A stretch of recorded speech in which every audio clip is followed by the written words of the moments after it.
gon' rise and in the jungle we unite and tripping orange and black and white. All day when we fight, live and die in these stripes. Now who gotta move rockin' on? Now who wanna move crossing on? Now who wanna move out on? If you got stripes, then you let the city know you rock 'em. Yeah, we got 'em. Yeah, we fought 'em. Like that black and orange up on 'em. Single bottle, never stop it. So the beast and on 'em. Who they rockin' with the diamond stripes? Flossing on the ring. Cincinnati, she's our queen. We gon' show the world who king. Orange in the day, black in the night. Stripes. Welcome to another episode of Bengals and Brews. I am Del Altman, joined by my co-host, Houday Joseph, at Houday Joseph, Houday Joe, Joe Streck, JJ Streezy, man of many names, man of many talents. What's up? And also, one of our guests tonight, if Kieran can figure out his Wi-Fi, our other guest is Bengals and Bourbon, Mr. Matt Schultz. What's up, everybody? It's been a little bit. What's up, guys? What's up, everybody? Our Dixon helicopters. Yeah. Having a little bit of FOMO on the event going on in Cincinnati right Definitely. That looked like a blast. now. Yeah. A lot of our boys are down there. A lot of our boys are in the chat because, some of them live in New Jersey like Chris. Hell yeah. What's up, Chris? Oh, yeah. Houday, everybody. We can't all just go sit down at Holy Grail at 2 o'clock and save seats like Greg Luther can. I know. He's got a great job for that. I know, it's And perfect. then Pork Chop goes, still decently early, gets in there. And then Iceman comes way the fuck later than all the other people, and he gets pictures with all of them somehow. Yep. That son of a bitch lucks into everything. And he asked him about coming on the show at least 5 times. At least. Probably more like 15. Yeah. It's Yeah. gonna be fun. I assumed he was wearing a shirt that says, "Come on to my show." Just for come on sure. my back and then come on my show. As soon as those words came out of my mouth, I'm like, Dale's going to twist it. Which Greg was wearing a very nice shirt that I believe you're also wearing. Oh, yeah. Oh, yeah. Free advertisement. What is that shirt? Got the glass eater security. Yeah. Came in perfect time for Greg to show off our O-line friends. Cordell's down there. Teddy K and Zeus are all down there. Yeah. So I love how Ted did confirm he received the shirt that we sent him We sent him a glass eater shirt. and got sizes for Zeus and for Cordell. And so now I'm just going to assume all three of them have had the same size. So I'm like, all right, you guys are all the same size. So I'm going to get all you those gotta before I know what all size the it's in, Like, you don't want to offend them by Right. sending like a 5X or something, and it's damn well it ain't a medium. Yeah, I mean, Zeus was the only one I was unsure of because he's freaking tall. Yeah, I don't know how him and Ted wear the same size. Right. I mean, I don't know. Is Zeus bigger than him?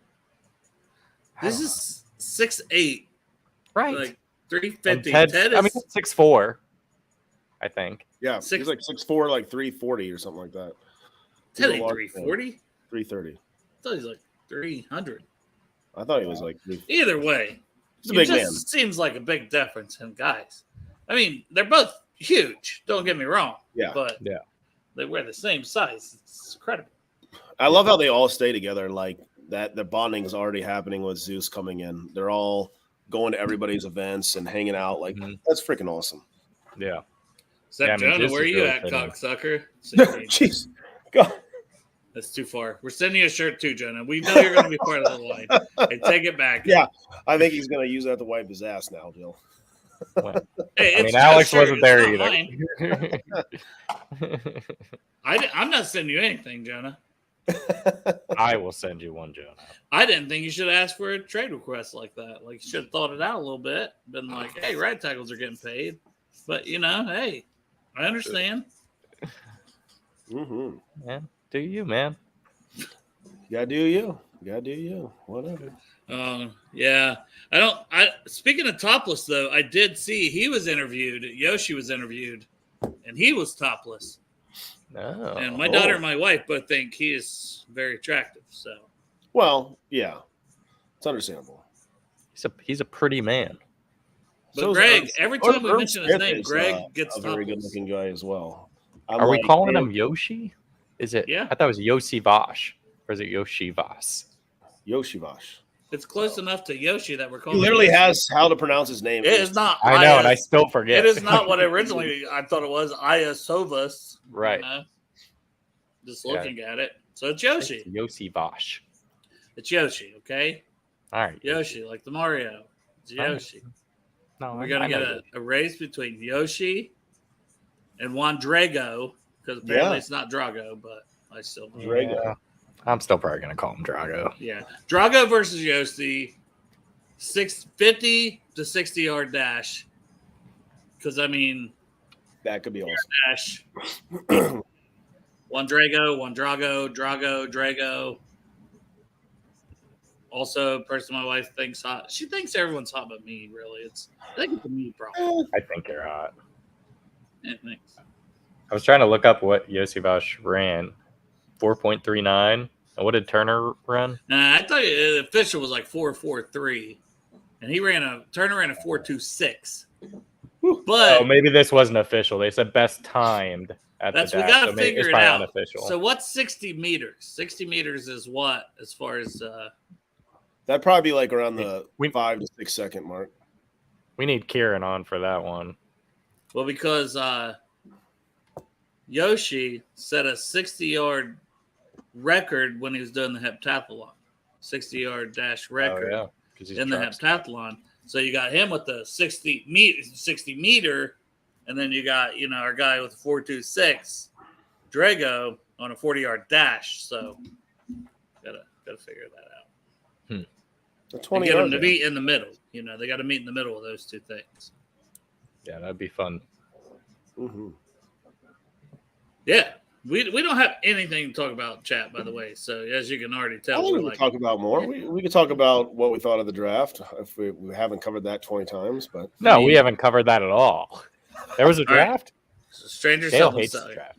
I mean, we talked about our schedule, what we think the record's going to be, anything like Yeah. that. So 60 meters is 66 yards. So between 40 and 66, you got to meet halfway. So they're doing a 53-yard 53. dash. 53. Yeah. So a 53-yard dash between those two guys to meet in the middle. Who is just the man? Who's the fastest? It needs to happen. It needs to happen for charity. I think so. That'd be a great, quick charity event. Just like Today when to Joe Darth. raced the horse. Yeah, you can have a whole event around it. You know what I mean? Like that's like the big finale. They could have, they could have a beer chugging contest. I'm available to compete in that if they need me. Like as could one be a of the judge. pre-show events. Speaking of running, did you guys see the video of like all the guys running where Burrow's just like taking every freaking ounce of him to be, chugging along, and he's fast, and then Chase is ahead of him, and it looks like he's just. Chase got a head telling start. you. Chase had a head did he? start. I thought so. I don't know. Still, Don't he disrespect looked Joe. effortless out there. I will say, like, when I've seen Chase in person, his legs are like tree trunks. The dude is strong as hell. So I'm Yeah. not surprised that he makes things look effortless. He's a freak athlete anyway, so not Yeah. surprising. Which did you guys see that thing like a week or two ago where it's like Micah Parsons, him, and Yeah. it was Deuce Vaughn.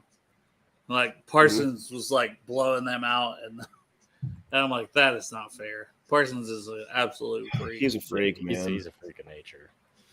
He's incredible. I thought I saw the video of Irv Smith that the Bengals put him dancing, and dude, that dude's his legs look like freaking tree trunks. Like, Yep. What is it with our tight ends just being jacked? Mm-hmm. You go from Hayden Hurst to Irv Smith. Yeah, Irv's a great athlete. I He's think you so were telling me excited about it, Dale, about how ripped T looks, like the leg wise. Like he looked like he's bulking up. Yeah, he looks And- thicker, like in general. Yeah, and I think you were you talking to James about it? Where you were? Yeah, and I said I'm not talking about penis. I said Yeah. they look thicker and and James was like, I wasn't thinking that at all. I know. James is like practically What have been my blushing. first thought? I was like, But but yeah, he made Twitter a good people point. say that, okay? He's like, these guys are so young. Like some of them aren't done growing and maturing into their bodies, which is I mean, crazy. Burrow looked like he put on 15 pounds of muscle. Well, yeah, I mean, he actually had a full off season where he could just work out. But hasn't he done that? And he almost said like he kind of builds that muscle and that weight before the season, because then when the season he has trouble kind of keeping it on. Plus he likes to be lighter, like as the season goes. Yeah, Which I know with like muscle or whatever, but it's still, I think it's the same thing. Like, and James also said that too, where he's like, bro looked like that last year, but then the really? appendicitis thing happened. Oh yeah, And lost people didn't get to really like see him out there doing his thing. right. Yeah. Room looks great though. It's exciting. And then we got what starts first week of June. Is that OTAs? Yeah. Yeah, like the official. Yeah, organized team activities. Do you guys think Jonah will show up for that? They say he will. Well, What he are said the- the mandatory stuff, so OTAs is mandatory, I believe. Yeah, I was gonna say, what are the Thanks. rules around OTAs? So That's a good question. Is that optional training? no, it's organized team Yeah, activities. so then I would assume he's supposed to be there, so we'll see. Yeah. If anyone in the chat knows, like, what is the punishment, like, Yeah. or fine, if any, if you don't show up to OTAs? It feels like it's more in depth with training, but I feel like also you see guys that miss even training camp, and it's just like, whatever. Right. Like it doesn't end up being a big deal because for whatever reason, the money either A doesn't affect them, it's not enough, or like B, they're like, I don't give a shit, I'm gonna stay home. Oh, it's like Jesse Bates. Like he came right in and didn't have a problem. Until it was the Yeah, playoffs. we did sign Hip and Hammer. We signed all those undrafted guys. Mm-hmm. Hip and Hammer. Hell, I had man. to crack up that we were the 32nd team on guaranteed money for free undrafted free agents.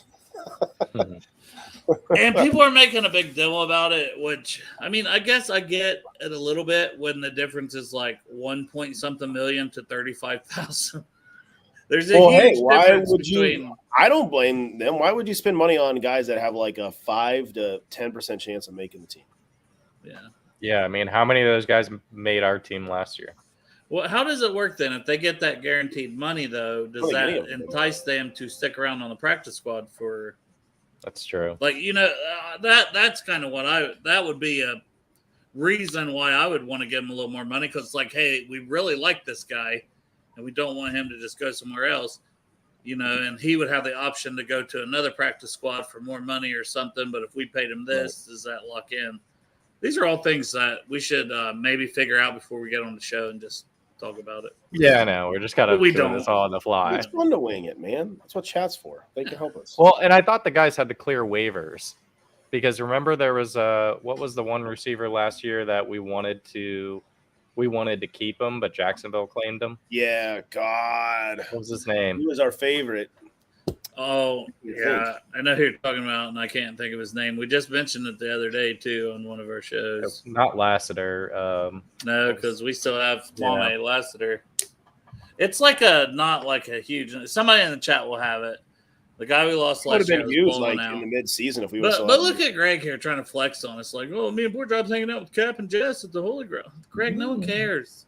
You were hanging out with Zeus and Teddy We K. get it, Greg. We get it. You No, need to make fun of my friends. team. Kendrick Pryor. Yeah. Thank you, Darth Bengal. Which I wonder if he's going to have a role with that team, because Maybe. what? I'm going to look at their depth chart, because we played them this They year. got Calvin Ridley. That's what I found out this year. Did you really?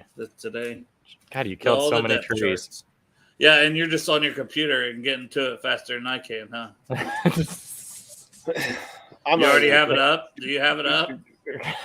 Not yet. You're such a dick. All right. Okay, so the Jaguars, You beat me. they still have Zay Jones. I forget they have him, Yep. which was in Vegas a And they couple got years Kirk ago. at- Calvin yeah. Ridley, who's finally going to get off suspension. Christian Kirk, they put big money on. Parker Washington.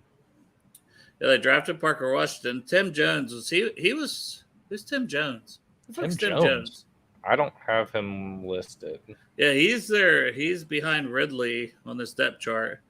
I have Jamal Agnew, Agnew. Yeah. and then Seth Williams, Kevin Austin Jr., Kendrick Pryor. So Yeah. he's in the mix with these other guys. It doesn't seem like he's like got 100%. He's spot, but wide it receiver seems- 5 at best, probably. I was going to 'Cause say that when I'm Agnew they looking at it, like it's on like special Tim teams. Jones and Agnew and Washington. Oh, now I see Tim I Jones. think he can make some moves there. It'll be interesting to see who gets cut and released by a lot of these teams. There's gonna be some decent names that come out of that. Some tight ends. Yeah. Their running back room right now is ETN, Tank Bisbee, Jermichael Hasty, and Dearness Johnson. I really wanted Dearness Johnson. Like they're not going to keep all 4 of those. No, I can't imagine you keep 4. I don't know. Some teams do. So, like we used to keep 4 a lot. Maybe on the practice squad. I mean, I can't imagine Chris Evans making the team this year. We'll probably be mixing Unless they just kept mixing. Travion and then the guy we drafted. I'm blanking on Chase Brown. Chase Chris Brown. Brown. Yeah, but our defense is going to be so fast. I'm so excited about our backfield. Yeah, our secondary. It's going to be so nice. Legion of Zoom, man. I mean, they got some wheels. Can't believe no one's made a Legion of Zoom shirt, Joe. I played around with a design, but I didn't like anything so far. I still am working on 9 to 5. Was it Rowdy that was? Yeah, Rowdy. He was on here earlier. I haven't seen him on tonight, but he was on the 3:30 show. Yeah, And that was one of the first things he said. I know. 9 to 5 and 9 to 1. He didn't say like, "Where's my shirt?" But he insinuated. Best fit for Boyd. After this, I don't know, man. If so hard to if say he right now. goes to free agency and we don't sign him, God, I would not be surprised if he goes to Steelers. There's so many teams that could use a guy like him, a veteran that can play in the slot.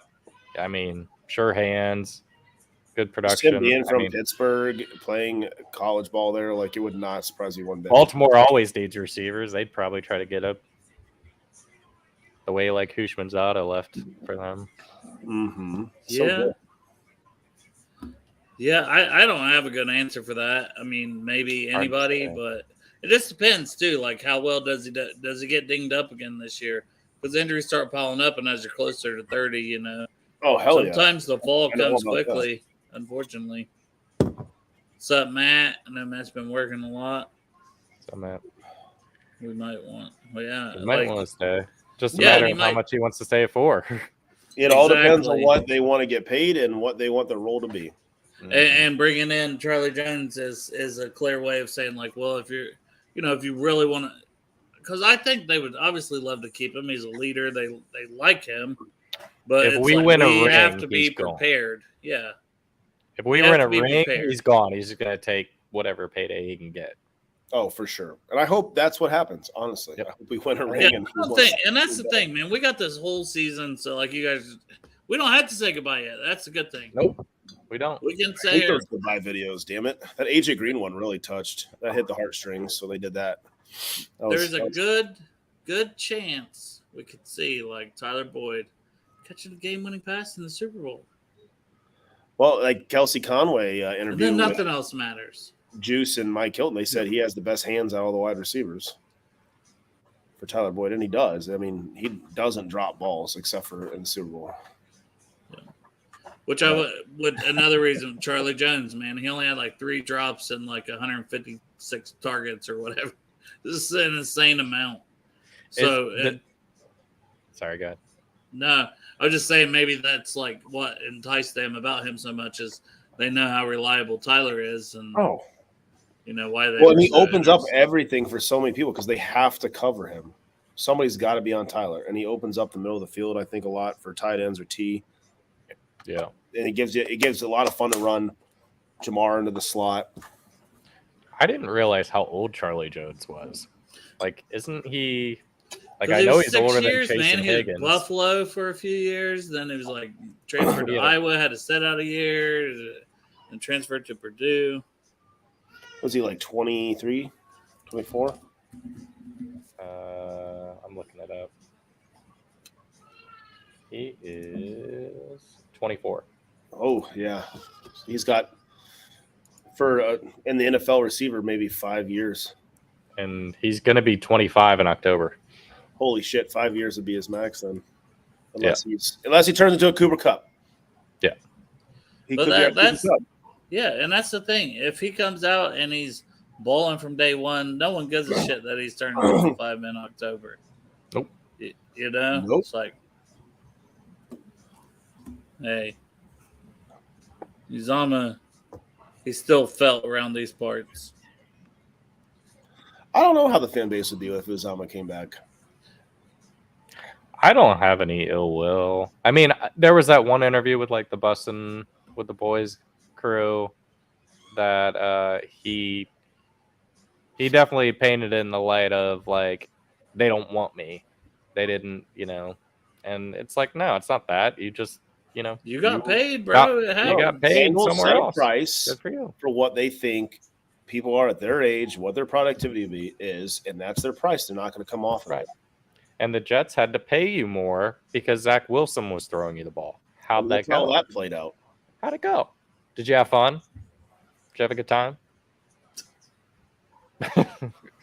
Not so much. No, I'd welcome Uzama back. I don't. I love the guy. I thought he was a great team leader. He was great with fans. No issues with him at all. But I do think for Westish, I do think that's just the obvious connection is the Jets, right? Because they have so many freaking tight ends that it's like, well, they got to get rid of somebody, whether it's Uzama, Conklin. I would be all for bringing a veteran like Conklin in.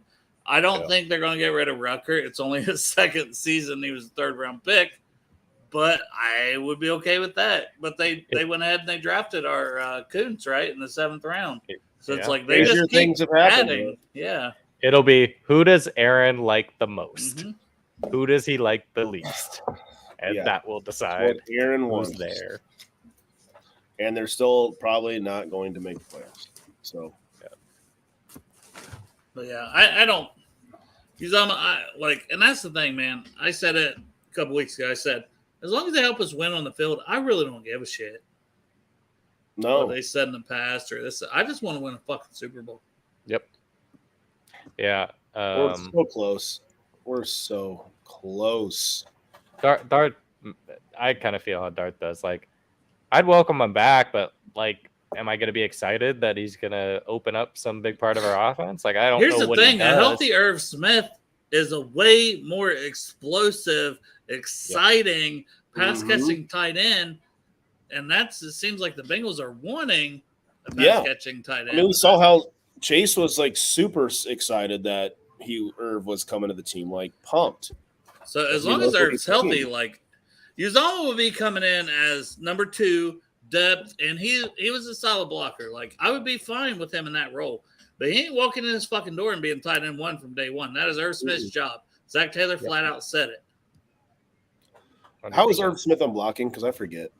He was solid. He was better than you would think for a guy who's only like 6'2", 6'3".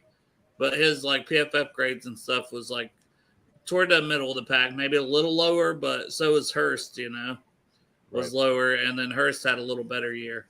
No, Antoine, he hasn't got cut yet. It's just speculation because they have so many tight ends, like their depth chart. What are the other trade rumors? Like, what is this shit with freaking trading for Henry? Derrick Henry. Yeah, what is going on with that? What the? I'll let Joe speak on that first. Rounds, maybe, but we're basically I can't remember. I can't remember the web publication that was throwing it around, but the whole article was basically just saying different potential landing spots and a mock trade, and it was essentially just someone playing fantasy GM, and they thought it made good sense for both teams, for the Titans to move on for Henry and get something for him, and for us to upgrade and get Henry in, cut Mixon. It's just like, I mean, if you could get him for like a Zadarius Smith where you trade 2 5th-round picks, I'd be like, all right, but what is that? What is his pay going to be against our cap? Like, I think his contract is similar to Mixon's. Yeah, well, that's what I said. Like, so we're going to pay, it just, none of it makes sense. No, they're almost like the exact same age. Henry has probably more tread on the tires. He's more of an injury risk. Now, granted, he's had a way better career, but I still think Chase Brown is going to be our RB1 by game 7 of the season. I think he's going to be our Jeremy Hill, he doesn't fumble the ball. I disagree. I think Mixon is the guy. It's just the whole pay cut thing. I don't give a fuck if he takes a pay cut personally. It's not my money. But it just seems like the way the guys that are the beat writers and stuff seem like that's still a thing that, the Bengals are going to ask him to do. Because they don't think he's worth basically $13 million. No. And running back. Now, I'm not saying Mixon's not going to be running back number 1 to start, but neither was Jeremy Hill. Jeremy Hill didn't start out running back 1, but you just couldn't have him not on the field. Yeah, I know what you're saying. I try to look back to 2 years ago when he had such a great season, Mix did, that got us to the Super Bowl. And then last year, he really came, like, his pass catching, receiving was like 600 yards, like the best of his career. And like Joe knows, me and Joe had an argument where I was saying P. Ryan over him at times, but that's just how well I thought P. Ryan was playing. He was playing the best ball. He was playing great. So in P. Ryan's defense, or in Mixon's defense, when P. Ryan went in is when the line started to gel and played really well when Mixon was hurt. And then we saw Mixon come in and have a 5-touchdown game behind a way better line than the first 3 games of the season. So, and then it kind of fell back off though, after. But my issue with Mixon that's always been there is it's like he never gets that massive breakout run that's like a touchdown. It always seems like one arm tackle trips him up and then he's down. He does. That's like the biggest knock on him. He still gets a breakout run a lot of times for like 40 or 50 yards. And, not all running backs ever get that in a game. I think we're almost spoiled a little bit. Yeah. Yeah, the biggest knock on him is he as soon as he gets contact, he'll get tripped up, and he's not great at recovering.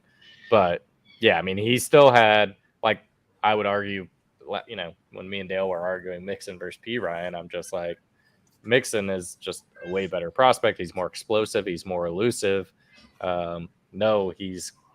They don't trust him to pass block, and he gets indecisive. Like, he has his faults, of course, but he's still a very good running back. Like, I'd be happy to have him.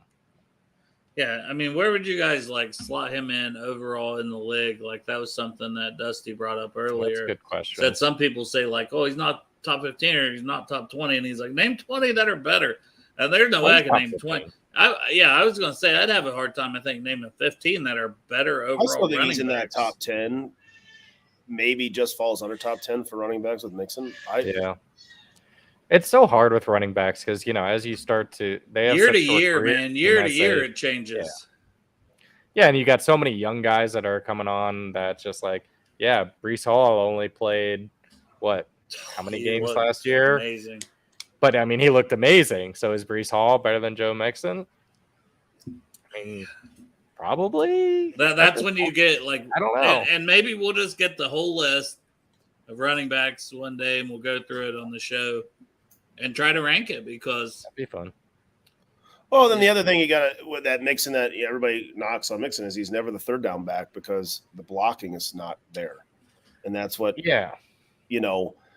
If Mixon would block better, say he blocked like P. Ryan or something like that, we wouldn't even be having this discussion. So, and the thing about that is, I wonder with the addition of Zeus, and now let's just pretend Jonah's kicking over to the right. Everything's hunky-dory. That's the plan. Yeah, I know, but yeah. And now the O-line is better. Not great, not elite, but it should be better. And they needed that running back in a lot of those formations to be able to block because the O-line wasn't giving Joe enough time. If they can give him more time with that core 5 on the line, that won't be as important. And then I think Mixon can have more snaps where he can just be, maybe he can just, give a guy a quick chip and then, go out and be a receiver. I personally am very excited that we're having such a battle for right tackle. I still think it's going to be a camp battle. I think they're saying everything that we want Jonah right tackle because they want to keep him happy. They're saying what they need to say. How much does this factor in, Matt? Like, is that who you're talking about? If he's ready to play, are you talking about Carmen? I would say that's Lyle Collins. I would say if Collins is ready to play, like healthy, ready to play, I would still rather have Collins play right tackle than Jonah because Collins plays right tackle. Why would we want to throw a guy that has never played the position? He could be a great backup, but Collins was a wing click on the line last year. Everyone forgets that. He was. If we start running the ball a lot more, then right. I agree. He's a much better run blocker. He's a mauler, yeah.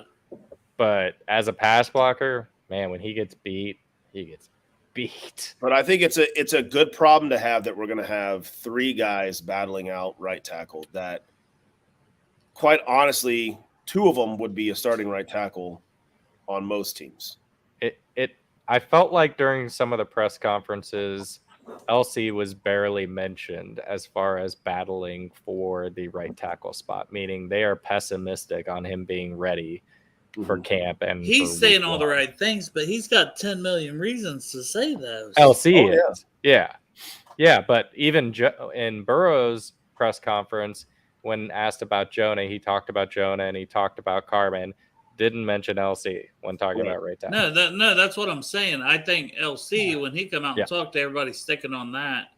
But he has 10 million reasons to come out and say he could be ready earlier than what. Like, I'm feeling great. And don't be surprised if Carmen ends up winning out right tackle. I wouldn't. That would be my camp battle surprise.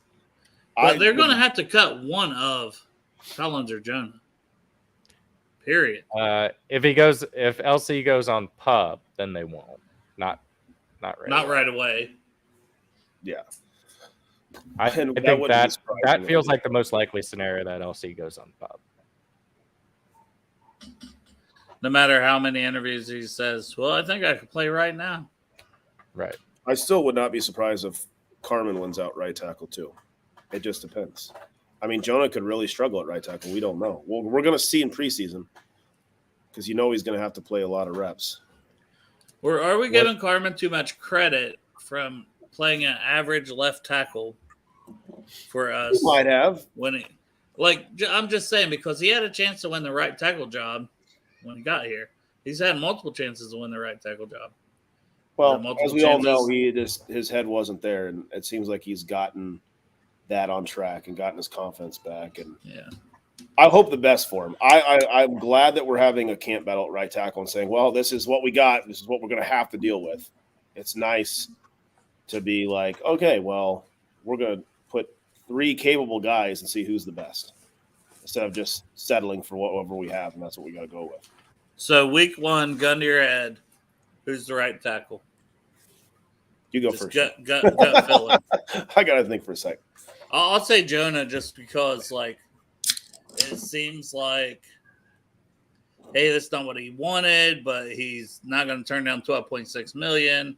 And as long as he's here by training camp and he's practicing at right tackle, he'll be in there week 1 as the right tackle. For me.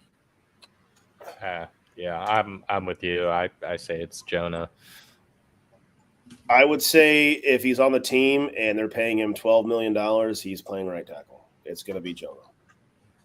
But if Jonah plays not very good and he's struggling in camp and looks terrible during preseason, I could see them cutting him, and then it's going to be Carmen. And wait on LC, which they'll have to have a capable backup as well. See, that's the whole that's what makes it tough because, like, if you cut one of the guys or whatever, or trade them or whatever it is, then it's like, okay, Cody Ford. They'd have to feel really comfortable with Cody Ford if they're giving Jackson the job, and they're not gonna cut Jonah though. They're not gonna cut him because they have to eat that whole $12 million. No, unless there's some free agent that pops up that they really want. Collins is the one that they could cut. Yes. Because they would save most of his $10 million, I'm pretty sure. Yes. Yeah, because a lot of it was like incentive based.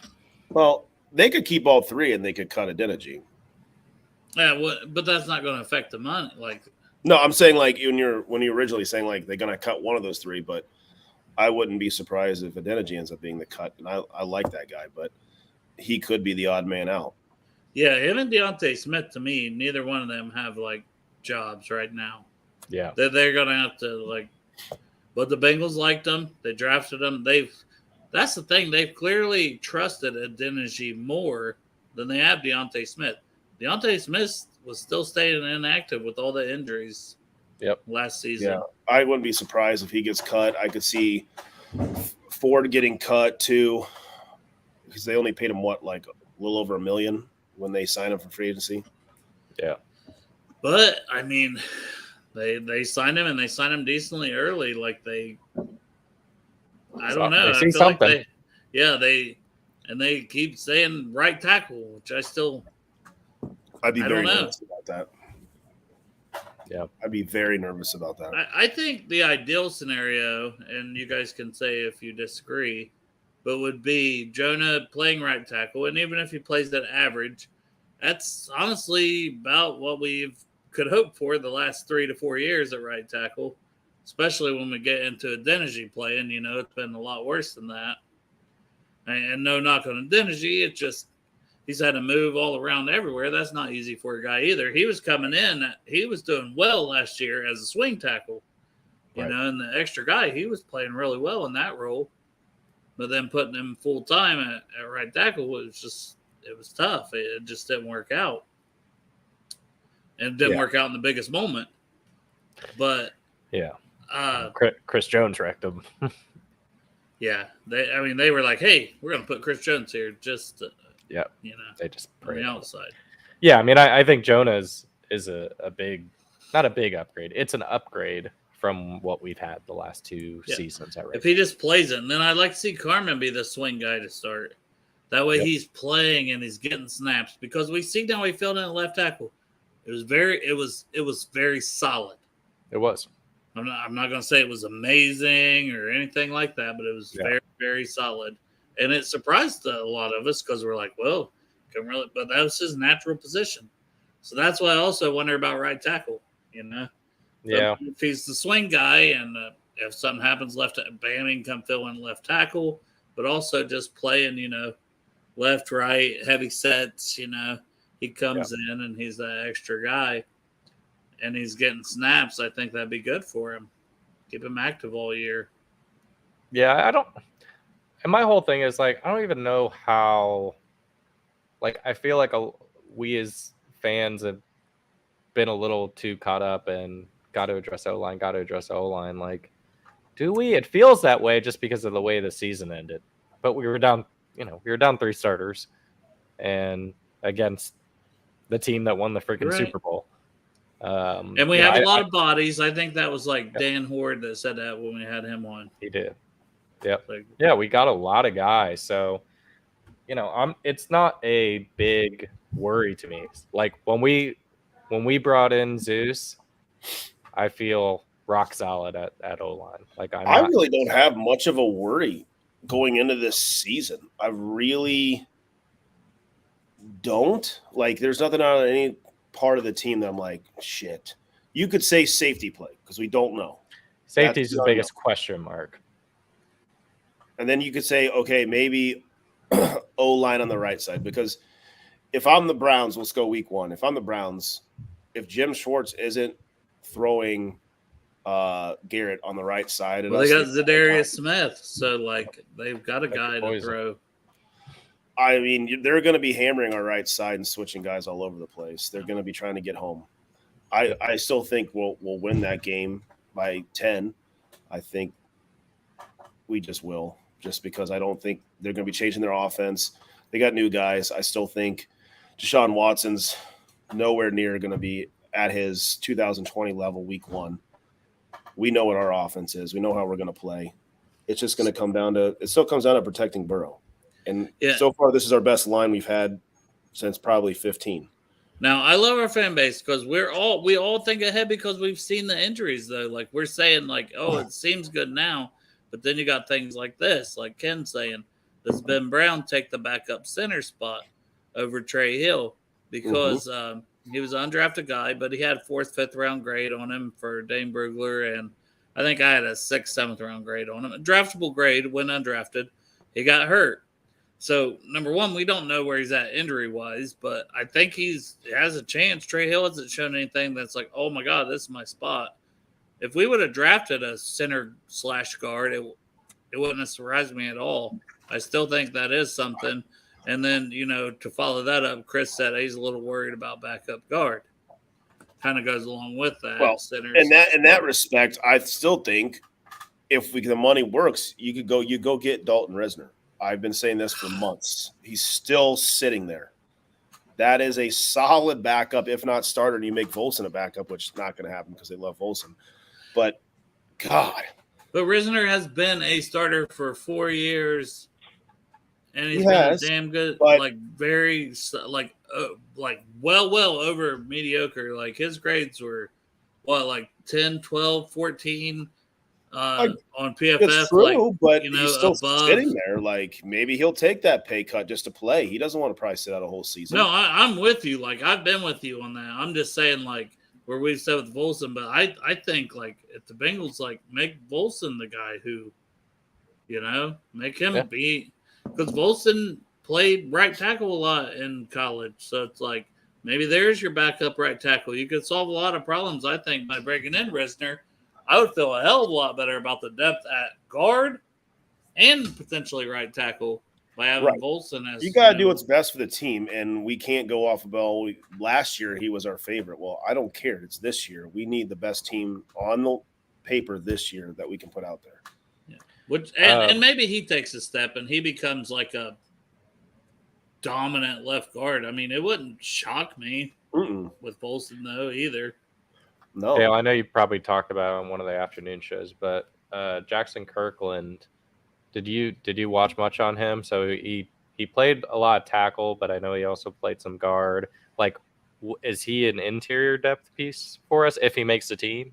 Yeah, he is, but he's a big dude. I was gonna say he's like 6'7" with like super long arms, right? Yeah, I think he's like 315, 320, 6'7", good arm length. Honestly, man, he was a guy who was like first, second round because, I'm always drafting general. And he's a guy who, this guy might be, a year ahead. I'm looking at guys. And he was a guy the last couple of years that was like, this could be a guy who's coming out. And he's had a lot of injuries. So that's been the biggest problem. Sure. And then I think he did play guard this year. I'm pretty sure. And he played it at a very high level. Right guard. So, like, he was able to stay healthy. And, like, his PFF grades at guard this year were freaking really good.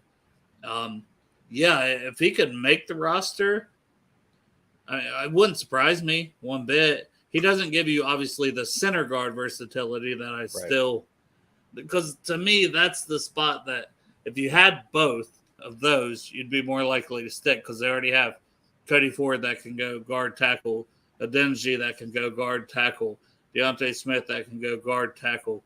They need another guy that can go guard center, and that's where Ben Brown versus Trey Hill conversation comes in. We lose Ted. We're in a world of fucking hurt. Yeah. Yeah. I loved that Kirkland signing. I mean, this guy. No, it's great signing. Zero sacks allowed last season, has experience at right guard and left tackle. So, he started out the year playing right guard before moving to left tackle. And he's just a beast. It's all upside. Just that's the perfect kind of undrafted free agent. And if he doesn't stick, I hope to hell he can stick on our practice squad all year because I think a year from now, assuming he made it through all year healthy and showed the coaches his talent, that they're going to want to keep him around because he's always had the talent. It's just, can you stay healthy? Yep. For sure. Oh. So I am a fan of him, and Kirkland he eats glass. Yeah. He could get one of those shirts. He was a captain too for Washington. Glass eater security. And I'm excited. Like, if we come out and Burrow gets, knock on wood, a full training camp, preseason, everything goes well. I know we had a question earlier about how we had a slow start if they play more in preseason. Knowing how Taylor's run everything, I don't think they're going to have an increased amount of time in preseason. I think he's so adamant about not having him have too much just for the risk of injury. I think that whole AJ Green thing that happened scared the hell out of him, and I don't blame him. Everybody on that line is a professional. They're not going to be a rookie. They know how to play with each other. I don't think they do more than a series each preseason game, if that. Yeah.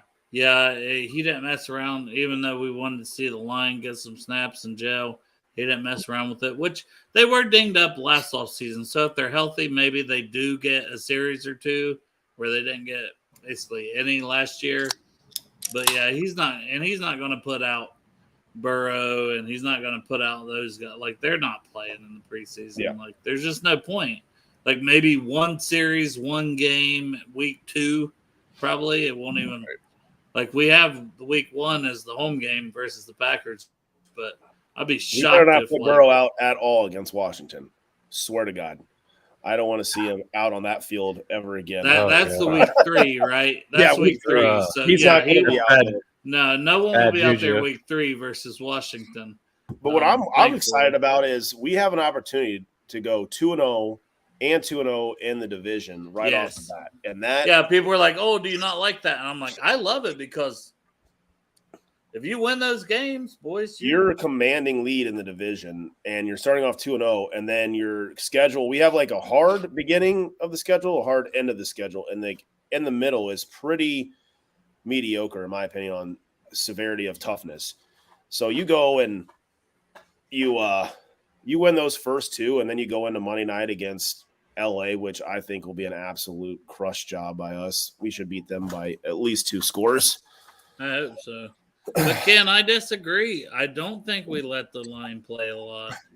Like Ken thinks we will. I mean, maybe to get the gelling down, but like we know Karras is a veteran. Kappa's a veteran. Orlando Brown, even though he hasn't been here, he's a veteran. Will Volson probably play? Yeah. Jonah, I don't even see Jonah playing in the preseason. Like they have so many other bodies. They have Cody Ford, and it's trying to figure out who's our backups. You know, those guys are going to play a lot to try to win the jobs. I don't see them. I don't see the starters because I think the starters will be the starters. You might see the safeties play a little more. That's a less likely, knock on wood, position for them to gel to get injured in. I mean, playing safety to learn a little bit how they communicate and whatnot. You might see them out there a little bit more of our starters, but I still don't see them more than a couple series on defense. Even with that, you're going to see a lot of our guys trying to get positions on the team, make the team. I do too, but I just think if Burrow's ready and the line's ready, like they're going to feel like they have that from practice. Yeah, like these guys are. I mean, it is May. I also don't want to see any more inter-squad practices with us either after how last year went, too. Yeah. I don't want to see another inter-squad where I see 2 helmets getting swung and hitting Volson on top of the head. But it's May 19th, and we're saying how good Burrow looks and how good T and Jamar look and stuff. So I'm not worried about how they look like in August when the season starts in September. If they have had all this time where they've practiced and they've gotten ready for this season, I'm cool with them just practicing and missing those game day, preseason game days to where, you know, somebody could last year, do something dirty. LC wasn't playing much. Kappa had surgery. He wasn't doing much. We didn't have Cam Taylor had surgery. He didn't do anything. He didn't even play until like week 6. Like we had a lot of guys just not playing because and then obviously Burrow too with his appendicitis, but I just don't see them playing either, Dale. But I do get Ken's point in general of like, hey, you know, if the guys are ready, you've got them out there, they've got some game type reps, they're more ready to go, get off to a faster start. Because that could have been the difference in our, you know, home field throughout the playoffs, which could have led to a Super Bowl. Like I get that argument, but I'm also like, man, the risk of losing a player when you've got better, and just it doesn't seem like Zach's thing, especially. Yeah. You know? No. And then like to jump back on Volson on making a step. Now he's got he's got Karras, and then he's got Orlando Brown now to help him, which are two amazing guys to communicate with to help him. Not that Jonah wasn't, but man, I could see him making a nice leap at left guard. Yep. For sure. Yeah, I would not be surprised if we would not shock me at all to go into the go into bye week 6-0. There's our man Rowdy that you were talking about. Rowdy? So you still got to get you that 9 to 5 shirt, Rowdy. Don't let him forget. I know. Here, I'll pull up the schedule. Win the first 6 games, enter the bye 6-0. Your toughest games outside of the division is going to be Seattle. Literally, that's the toughest game. And I think worst case, you're 3-3 San Francisco. No, I'm talking before the bye. Oh, the first 6. I think worst case, we're 3-3 going into bye week. If we're 3-3, that's a disaster to me. 4-2. Last year you would have said the same thing. I would have. You know, winning 10 straight is hard. Yeah, no, I know. Yeah, I mean, with this schedule, like 4-2 or better is like my bar. You have to be at least schedule. 4. In my opinion, you have to be at least 4-2, if not 5-1 in the bye, because you got 2 insanely tough games, San Francisco and Buffalo. But it also depends, San Francisco, what they have at quarterback. If they still don't have a quarterback, then I'm not worried as much. Yeah, and Buffalo, that's we say this just looking at the schedule, right? San Francisco's been a good team. But, okay, we're a good team. And then it's also like Buffalo. I mean, before that, unfortunate incident that happened, we were all there in that stadium for a primetime home game against Buffalo, and it was electric. And there was no way, before that happened, there was no way we were losing that game. Nope. We were blowing the doors off. I still think Buffalo did not approve anything in my eyes on that team. I still think their defense in the secondary especially is going to be bad. Their offensive line still, I don't think, is going to be better than our offensive line. Then you play Houston. If you lose to Houston, we got major issues. Then you're at Baltimore. Who knows if by week 11, if Lamar's even playing. Pittsburgh, not overly concerned. Jacksonville will be a tough game, but I still think they don't have enough to beat us. Indianapolis, that should be a for sure win. I don't know why people were picking Minnesota to beat us. I don't think Minnesota has a chance in hell to beat us. I really don't. And then at Pittsburgh, who knows? Kansas City is going to be tough as hell. And then week 18 against Cleveland. Cleveland's already done. Should be a win. And we should be resting people, hopefully. That's a great breakdown, Matt. I love it. Yeah. Now David's saying unless it was a dome for Buffalo. Yeah, I had to get that comment in there because we seen Isaiah McKenzie, I believe it was. Yeah, it was like, oh, we would have won, and it's like, and even Jamar was like, dude, that was the first time I ever played in the snow. Right, you gotta just fucking play. Yeah, he's like, come on, man. And McKenzie's not even with the Bills anymore, is he? I don't know. They want to sit there and bitch about whatever, not making adjustments and playing like your wide receivers are supposedly so good, and they have the advantage over the defense in the snow because the defense has to react in the snow, so you're gonna have more likely to slip. But Diggs didn't do a damn thing with Cam Taylor-Britt on his ass. Didn't do shit. So what's funny is McKenzie, he went to the Colts, and we play in Cincinnati against the Colts December 10th. I hope it's a freaking blizzard. Yeah, it won't be, but no, it won't. It's just like that was Buffalo's whole thing. It's always been like the whole time is like, oh, if it's a weather game, Buffalo's used to it because they live here and they. Yeah, I would get it if it was everybody talked Cincinnati and we were playing Tampa or something. I mean, for years they talk about the last 2-3 years. If you got to go to Buffalo in the playoffs, you're doomed because they know how to play with that weather. So don't give me that bullshit.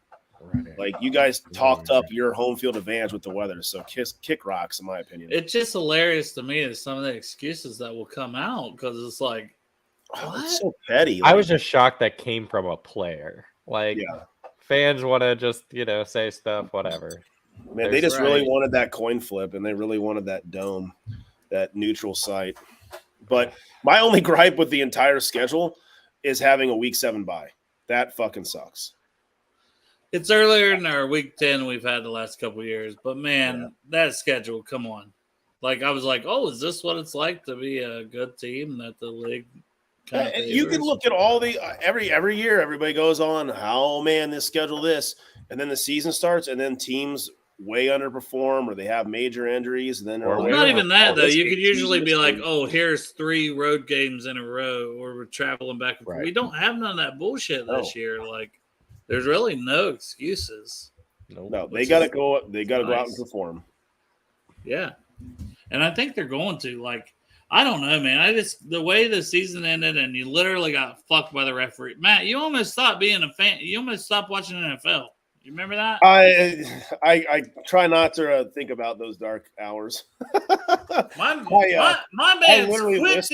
quit the NFL. I literally listed a lot of my Bengals memorabilia on eBay. Took it off after about 3 days of calming down, but I was so sick of the NFL after that Kansas City game with how bad we got hosed, and we don't need to go into that because this is going to raise my blood pressure.